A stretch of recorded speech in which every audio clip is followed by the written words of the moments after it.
Hi Karthik, good morning. Hi, good morning. Um, Thanks for joining today's Chaos Engineering Work Group call. We'll just wait for a few minutes to see if other members join in. We'll probably give 5 minutes and then we can get started. Sure, Karthik. So, Mani, this session is being recorded and our discussion today will be made public. And you can see the past recordings on the meeting notes that I'll be sharing on the Slack channel right now, on our Zoom chat right now. So please feel free to take a look at some of the past discussions. I know we've chatted earlier and you also expressed interest in being part of this work group and sharing your views and contributing to the chaos engineering community in general. So thank you for agreeing to participate and for taking interest. I've shared the meeting notes on the Zoom chat. We also have a Git repository that we just created to hold some artifacts related to this work group, which is still having some initial content. So please feel free to take a look at it, add yourself as an interested party in the charter, etc. Okay, Karthik. So is it something that I need to present or share something? We do most of these user discussions in question and answer style, Mani. So if there's anything that you'd like to demonstrate or talk about, you're very welcome to do that. If you plan to do that in a subsequent session where you have had more time to sort of prepare and showcase a demo, things like that, that is completely understandable as well. We could do this as the context setting discussion, and you could do that in a subsequent call if necessary. Yeah, sure.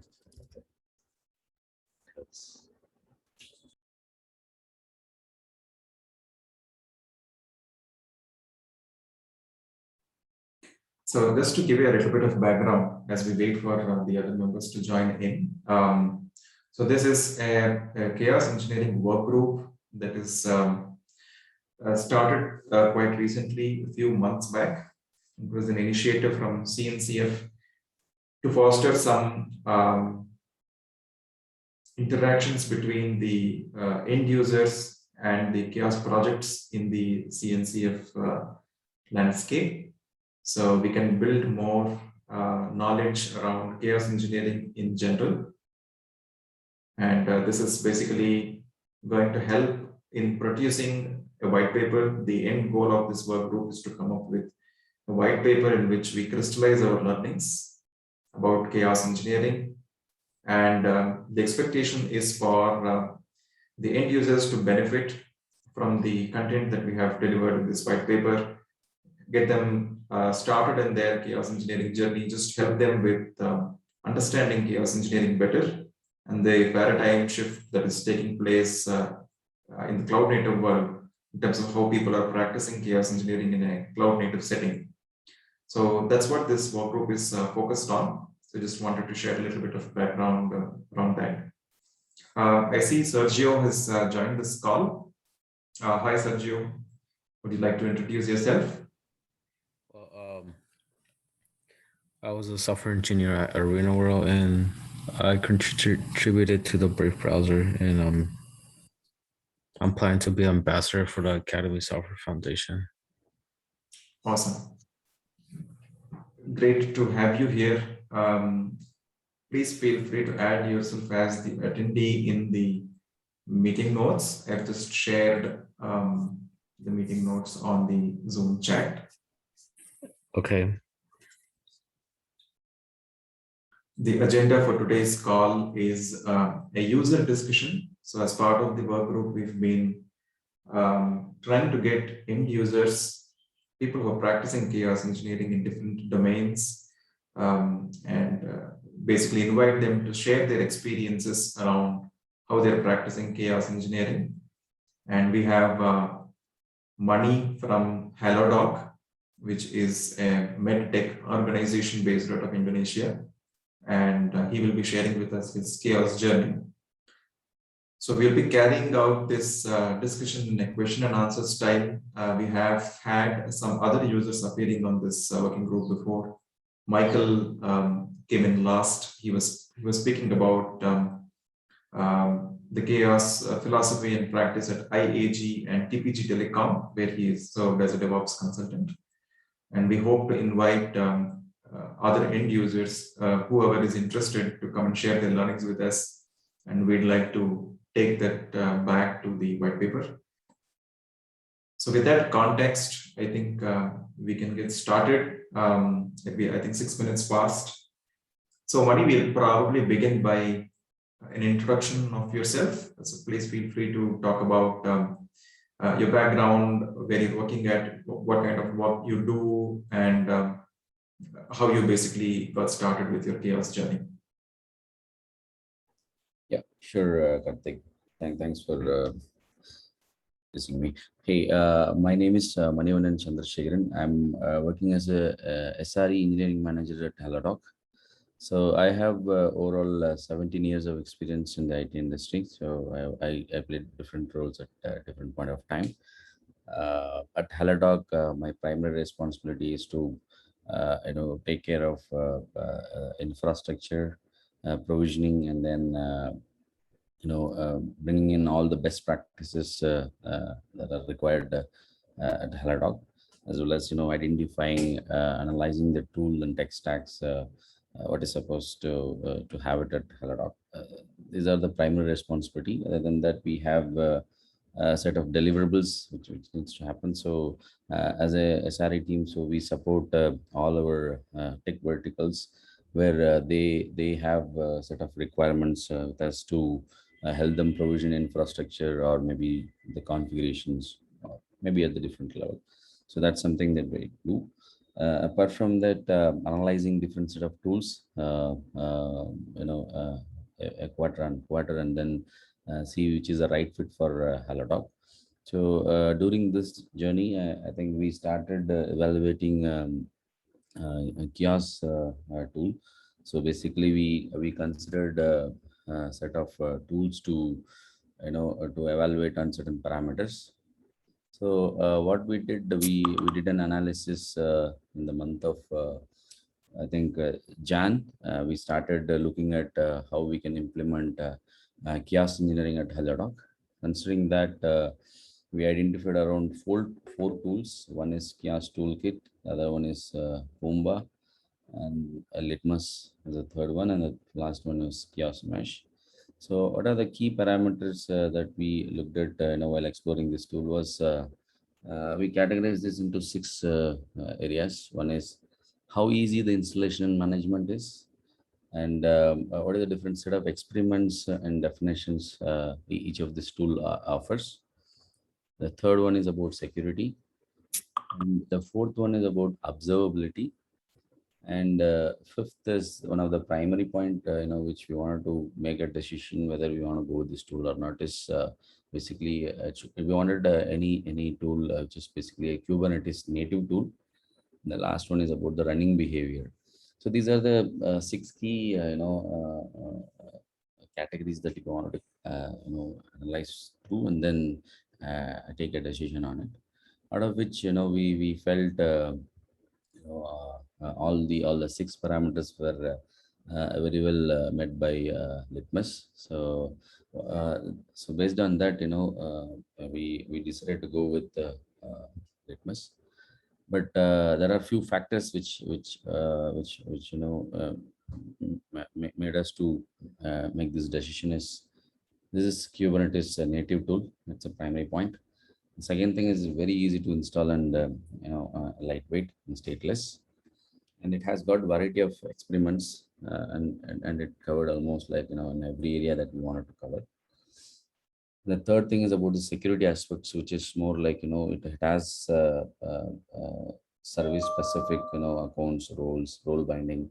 So since all these experiments are talked to Kubernetes, we can very well control within the namespace level or at the cluster level. So that was one of the additional benefit we have got. And then by default, yes, it gives a very detailed report of how each of these experiments were running in a very simpler format. and optionally it can also get integrated with Prometheus, wherein we can see more and more metrics from the endpoints. And the last is about the running behavior. So since this comes as a CRD, right, so we can straight away go install as many number of experiments with the entire workflow we want to run. It can be through CRDs, which comes up with all the list of inbuilt experiments. So with this, I think which made us to decide to go with Litmus. Thank you, Mike, for the details around the intro, what the organization does, and how you've sort of zeroed in on a chaos engineering solution. So I just wanted to probe you a little bit on the chaos philosophy in Herodot. For example, at what point did you feel chaos engineering as a practice was necessary? You are a SRE engineering manager, like you just introduced yourself. So I'm sure there would have been some resiliency efforts that were in place. And you said you started looking at chaos tooling in January. So what was really the trigger point for you to consider doing chaos engineering? Was it an outage that happened in the organization? Or was it a conscious decision that as a technical leadership group you took to sort of adopt chaos engineering practices because the rest of the world is doing it and it is a beneficial thing to do? What was really the motivation for you to start chaos engineering? Yeah, that's an interesting question. So what made us to incorporate chaos engineering at Herodot? Yeah. We being in healthcare industry, so often we onboard new services, new utilities to the end users, and it happens in a situation like where we get the requirement, we have to make sure that this is resilient, and when there is a failure, how quickly it is recovering. These are some of the points which we wanted to consider when we onboard new services. Initially when we did this, we had come across few challenges in terms of not checking the resiliency, how reliable the utilities that we are onboarding, and directly it is going live. It went live, and then we've also seen some kind of hassles.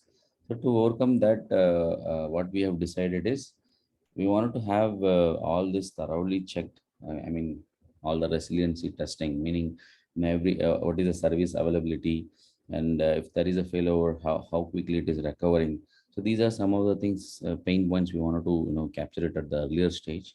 So that made us to pick up one of the chaos engineering tool to create some chaos within our infrastructure to see how resilient we are. So how we started is we started this with basically in the stage environment. Anyway, initially when we started, it was more of an experiments there where we run it through CRDs directly. At the later stage, I think that when we started, showing more and more interest incorporating this tool, we went this through a GitOps approach where we have maintained all the source. I think Litmus had very well helped us setting up this tool through Helm charts. So we maintain all the source in our source code management tool, and then from there, I think we deployed and then enabled all the workflows that we wanted. So we started creating a pod level, workflows for all the services, and we wanted this to be integrated within the Litmus. So I think that's when Litmus team, I think chaos engineering team, has really helped us setting up a kind of portal through which we have created all the set of workflows, and we had approached via control plane approach, wherein we have control plane in one cluster, and we have all the other clusters having the infra part, and where we can able to target our experiments. So that really motivated us to set up this in stage, and then we propagated this to production at the later stage. Awesome. So this is great insight, Mani. So this is something that is consistent with what we heard from Michael in the previous call as well, where the chaos experiments were introduced in a non-production environment at first. And the reason why chaos was considered in the first place was to test their systems for resilience and onboard before they onboarded new tools into their production environment to test the resiliency of these tools, and then they sort of started doing it, introducing it at some level in production in a gradual way. So the original chaos engineering philosophy, the principles of chaos that you see on the website, the principles of chaos.org, which was put together initially by Netflix and team, talks about the necessity to do chaos in production. And for a long time, people have believed that chaos engineering is practiced only by SREs, and they do it only in production. And that's how it was taken care of, using game days and hack days and things like that.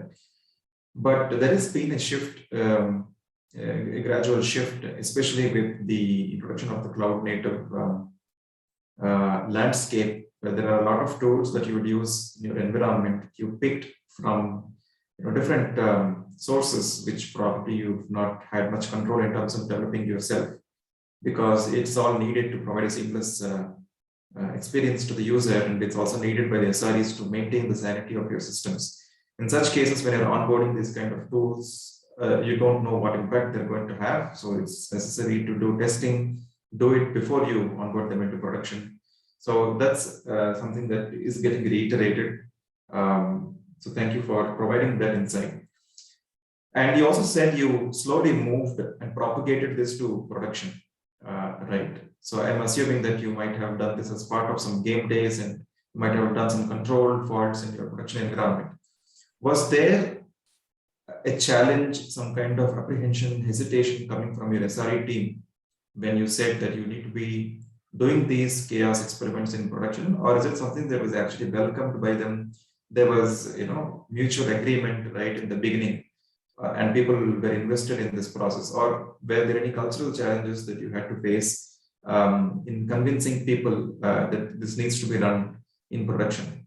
And also, on a similar note, you said you're doing chaos in staging and pre-production environments. I would just be interested in understanding who's the persona that is actually doing this chaos. In production, we can understand that it is the cluster admins and the SREs and the service owners who are doing it.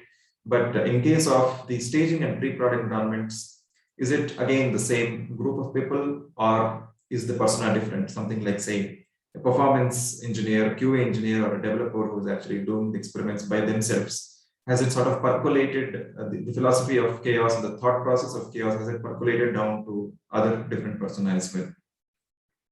Yeah, Karthik, I mean,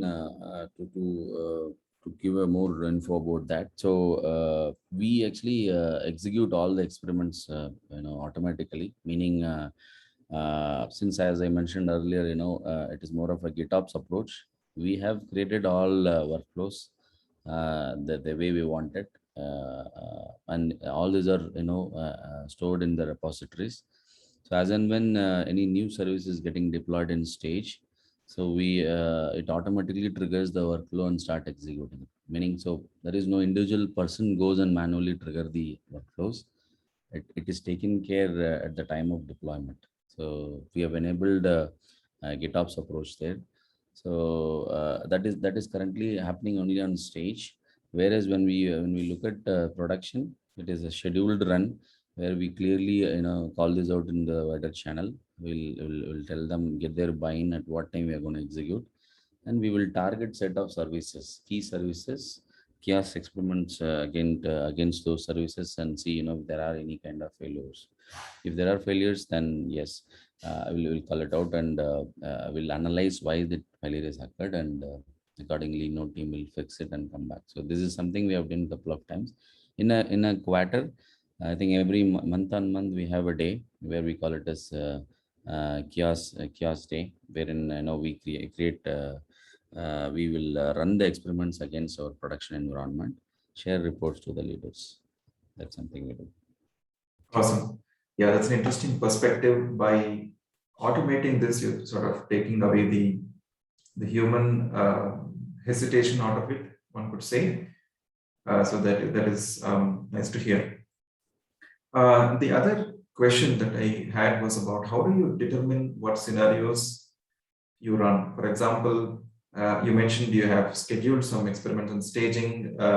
on production, and then you have upon deployment, experiments getting triggered as part of the GitOps flow. So how does the team come up with scenarios? Is it based on past experience and your analysis of your code base and application weaknesses that you might think might be manifested, or is this something that you have determined on?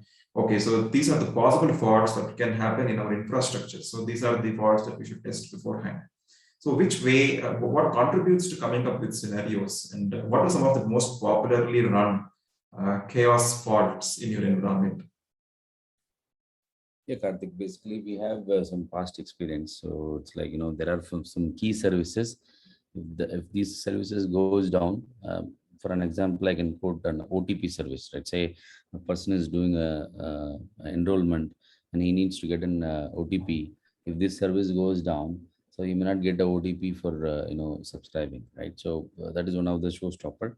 So what we did, we identified list of services, and we wanted to run a set of experiments. How we have sequentially arranged this experiment is basically we first wanted to see if the pod is getting terminated, how quickly the pod is recovering. That is the first thing.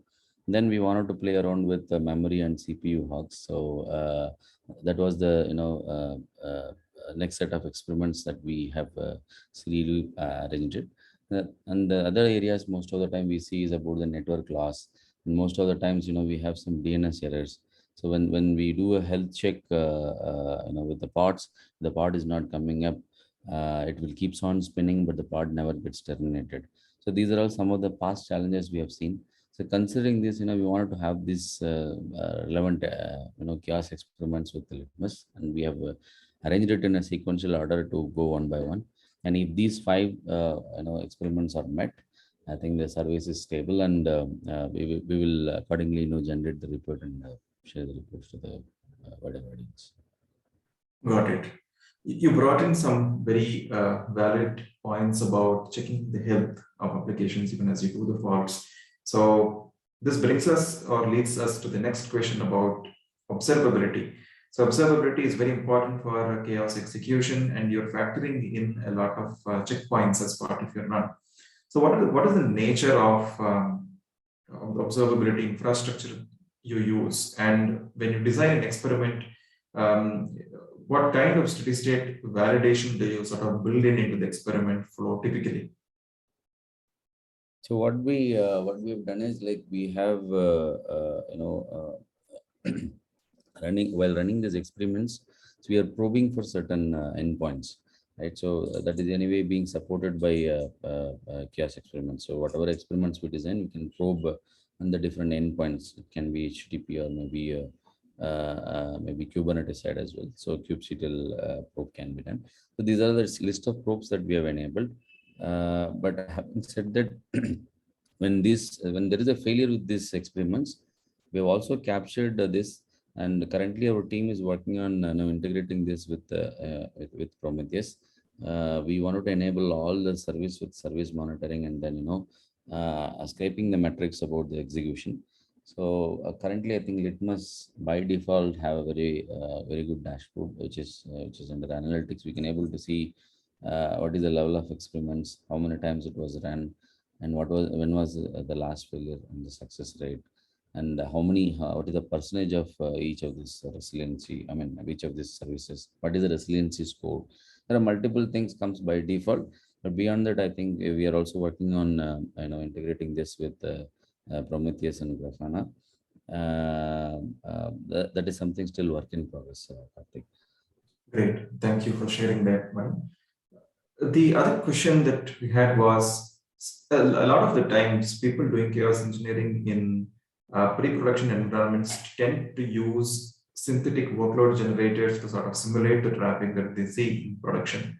Is that a practice that you follow? And is that an area for which you interact with the performance group? Do they have any inputs into your chaos engineering practice? Are they also stakeholders in this game days? Do they generally participate in analyzing the results, root cause analysis, things like that? We're just trying to, the reason for asking this question is trying to establish sort of, or trying to understand the interoperations or the communication channels that a chaos engineering team would have in an organization. So how frequent are your conversations with performance teams, and do they participate in constructing scripts or help you with load generation for chaos? What is the nature of the contributions like? Yeah, so we do have a perf team, so wherein they have set of performance scripts. What we often do is we give them a setup of perf environment for a specific set of services, wherein they wanted to create a load against and see how it is performing. So what we have recommended to that perf team is basically we call them as SDET. So within our organization we have software developer engineers and test they where they write set of test cases and they run against the environment based on the use cases. So we tag them, we discuss them, how the setup can be made. On top of them, we have also explained them, how this litmus kiosk can experiments can contribute. So in that aspect, on the load side, to be honest, we haven't given much, workflow executions happened around that. But beyond that, our focus is more on the part specific and node specific. Load side, I think, yeah, as you said, we have to give more attention to it. So we will definitely, come up with some points around that in the coming quarters. Karthik. Great, great, thank you. And I just had just a couple of questions from my side, and then I probably open the floor for any thing that you would like to ask or share. Vani and Sergio can put in his thoughts or questions. One other question I had was about the importance of multi-tenancy in chaos engineering frameworks, and is that a requirement that you had? And for example, it could be like when you're doing it, when you're doing chaos experiments in a shared cluster, and you have different people doing their own experiments, sometimes it can be like stepping on others' toes. So you mentioned that you've automated it to a large extent. There's a possibility that multiple apps get upgraded at the same time, triggering their own respective workflows in their own namespaces. So is this something that you've given thought about? Did you do some kind of intelligent scheduling, or is there any agreement between the teams that they're going to be okay if the experiments are run, or do you basically inform people? How do you execute chaos in a shared environment from both the technical and process aspect? So let me reiterate your question, Karthik. So you're asking me whether these executions happening across multiple clusters, meaning different account and different clusters. Is that something that you're? Yeah, that's one way to interpret multi-tenancy for sure. The other way to interpret is you have a large staging cluster, like you mentioned, where you're carrying out experiments. And staging environments typically are owned by different people, or when I say owned, I mean to say that they're used by different people. You could have namespace A being used by, let's say, one team, one application services team, and namespace B being used by someone else. So they're all trying to test their own review code in the staging environment. So it's some kind of a shared environment, and if it's also the place where experiments are being executed, then the blast radius can sometimes go ahead and cause inconvenience to the other person using the environment. So is that something that you pre-design, or is it something like you have dedicated environments for each group of developers? No, in the stage when we are executing the litmus experiments, at that point of time, what we have done is through automation. So we try to replicate what we have in production, meaning the RDS data points would still remain same, but the replica counts and how the parts are running in production. That is something where we wanted to exactly simulate in our stage environment. Then run the experiments. Once it is complete, I think it will again roll back to the previous state, meaning it will not have any impact to the developers as such. So as long as they wanted to make the changes, they want to deploy, it will still go ahead. But considering the experiments that we wanted to run, right? So we are exactly replicating what we have in production. So in a way, I think if it doesn't work in stage, I think it will not work in production. That's our understanding. Awesome. that sort of gives a good picture. And you mentioned about cloud native way of doing chaos. You mentioned about Kubernetes CRDs. You also mentioned a lot of your services are on Kubernetes as well. But do you operate or do you have services that don't run in Kubernetes? Do you have a hybrid kind of a setup where there are some services running out of private data center, or they're running on cloud instances, not part of Kubernetes clusters? So do you extend chaos engineering to those systems as well, or is it something that is completely on Kubernetes? No, we have a plan to cover the non-Kubernetes specific infra as well, Karthik. But for now, I think our major focus is only on the uh, Kubernetes specific and the nodes out of Kubernetes. Things All right. discussed, right? So it's more of a vanilla flavored instances rather than only the Kubernetes nodes. So, our major target is only on node and pod specific for now. Yes, in the coming quarters, we are planning to cover other areas as well. Awesome. So the final question that I had, Mani, was about how do you sort of set up KPIs around chaos engineering as a practice, as a discipline? So as an SRE engineering manager, you might have some KPIs for yourself, for your team around improving resiliency and chaos.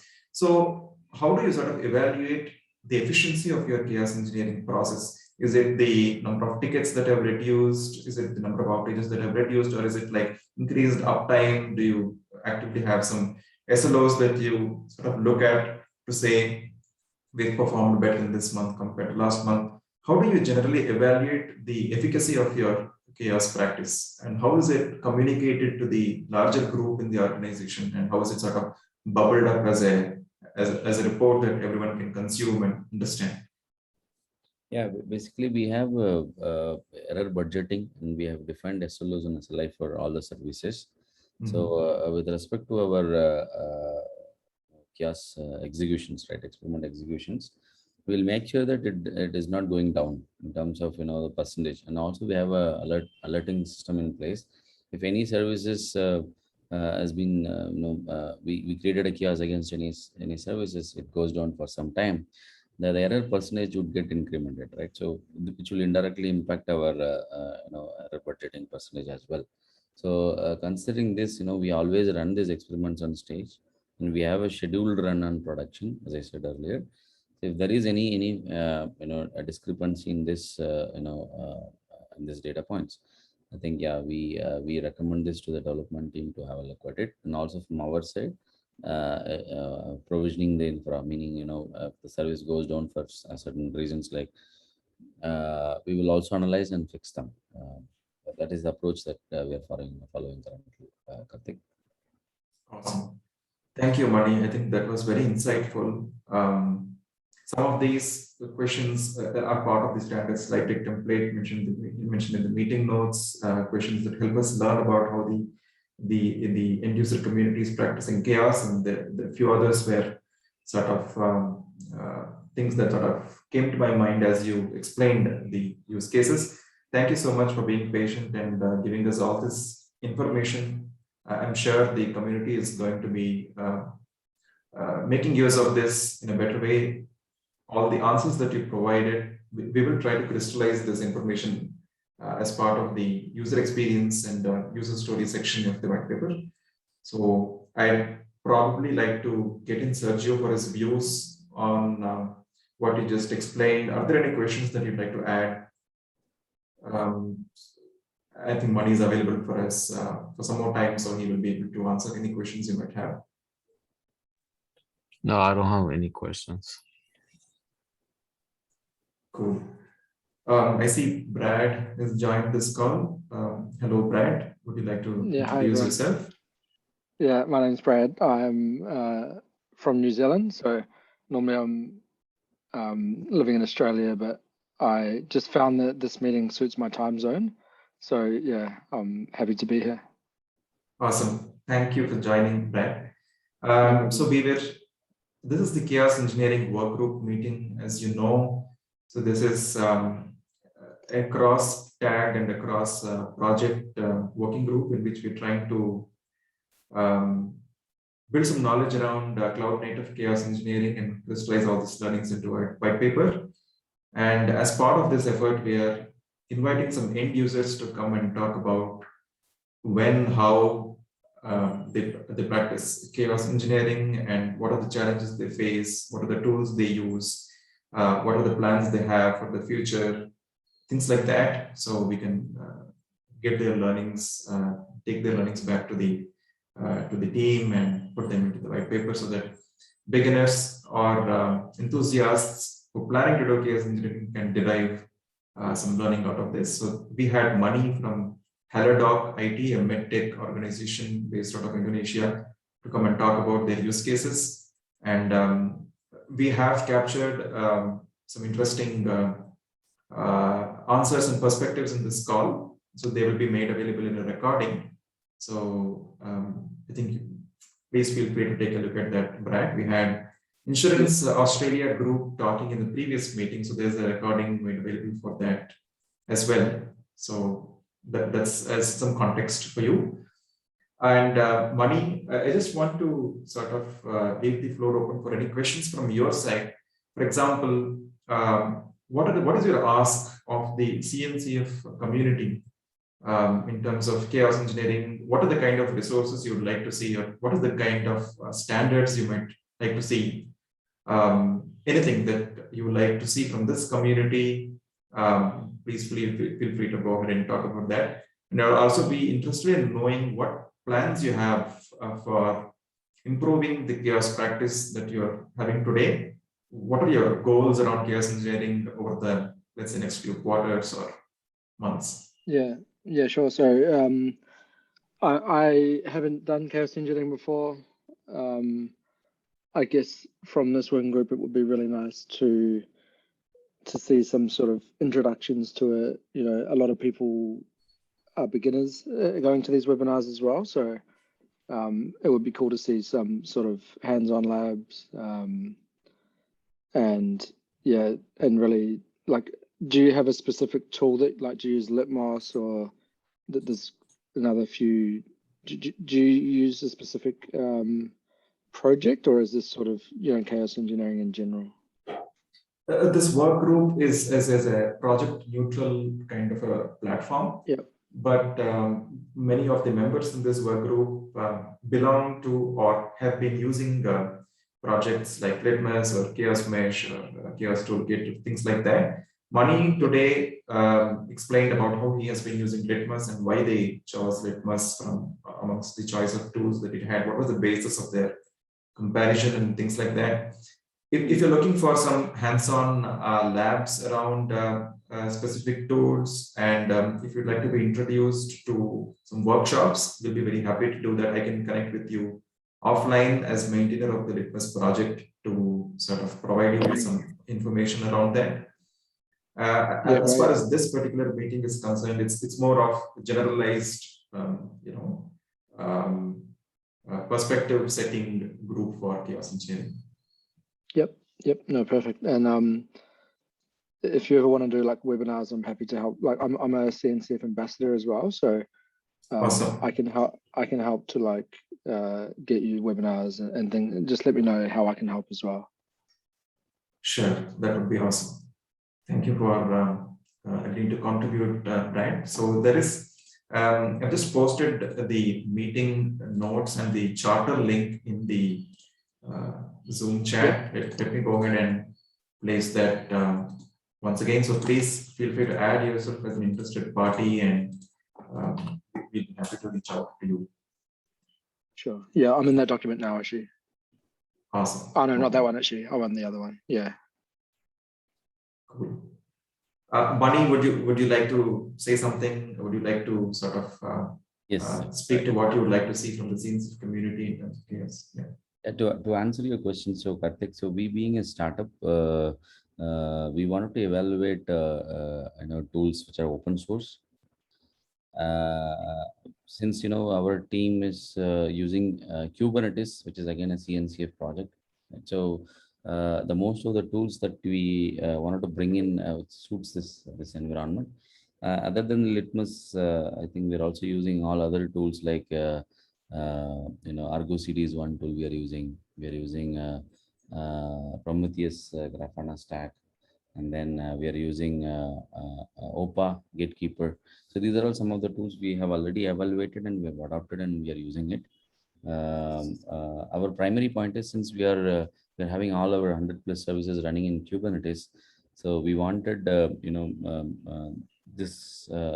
tools that we are bringing in is a cloud native, I mean a Kubernetes native tool. So that was one of the thing. And if you ask me the roadmap, yes, in this quarter, so we have planned to cover all the node specific areas. And I based on the discussions that we had in the past, so one of the key thing I would like to integrate is on the user roles and user groups. So the user management perspective. So that is something we are looking forward to closely work with you, because Awesome. currently only the SRE team have access. We have to manually go add users to this user management tab, and then we have to provide access, but it does not have any G Suite or any other integration into it. Wherein all other tools that we have, it has a G Suite integration. Any users who wanted to see or view the dashboards about the metrics, so which is in place. But for this, yeah, we have to manually add users. So that is something that we are looking forward from you in the coming quarter. And Awesome. yeah, as I said, the load specific and storage specific, chaos experiments has to be focused in this quarter. Karthik. Great. That sounds like a very exciting roadmap, Mani. That we'll be very happy to extend any assistance that you might need in terms of approaches that you would like to sort of validate, and if there's anything that you would like to share about your chaos journey in other public forums, such as the CNCF end user forum. If you would like to do a webinar, we have Brad here who's basically going to help us with that aspect. So if you'd like to present anything about your chaos journey, if you want to talk about specific use cases and incident and how you've basically constructed scenarios around it, you're most welcome. We'd like to, as a CNCF group, we'd also like to thank you for using other tools in the ecosystem for continuous deployment and policy enforcement, etc. So I'm sure the chaos ecosystem is going to integrate tightly with all these platforms as well, giving you some kind of a wholesome integrated experience in terms of maintaining and running your applications in production. And as like you rightly pointed out at the beginning of this call, as a medical tech organization startup, reliability is very critical. You need to be able to connect your patients to doctors. You probably need in-time reports, and your websites and OTP mechanisms should work right. So I think this is probably a very good use case for chaos engineering, similar to the criticality it has in domains like financial groups. So thank you for joining today and sharing all the thoughts, perspectives, and insights. We will take this back and put it in the white paper. Before that, there's going to be a dedicated artifact that will contain information about or contain learnings from user interviews. So that's at this point under construction. We will share that on the CNCF Chaos Engineering Workgroups Slack channel, probably in a week's time or so. So feel free to add to that, and you're most welcome to join this work group any other time in future, and probably do a couple of quick demos or bring up any other questions or challenges that you might have around chaos engineering in general. So thank you once again. Thank you, Karthik. Thanks, everyone. Thank you. All right. Thank you, everyone. Hope you enjoyed this, and we'll meet in the next meeting. Thank you. Yeah, it's very nice to meet everyone, and looking forward to the next one. Yep. Thank you. Bye. Thank you. All right. Thank you, everybody. See ya.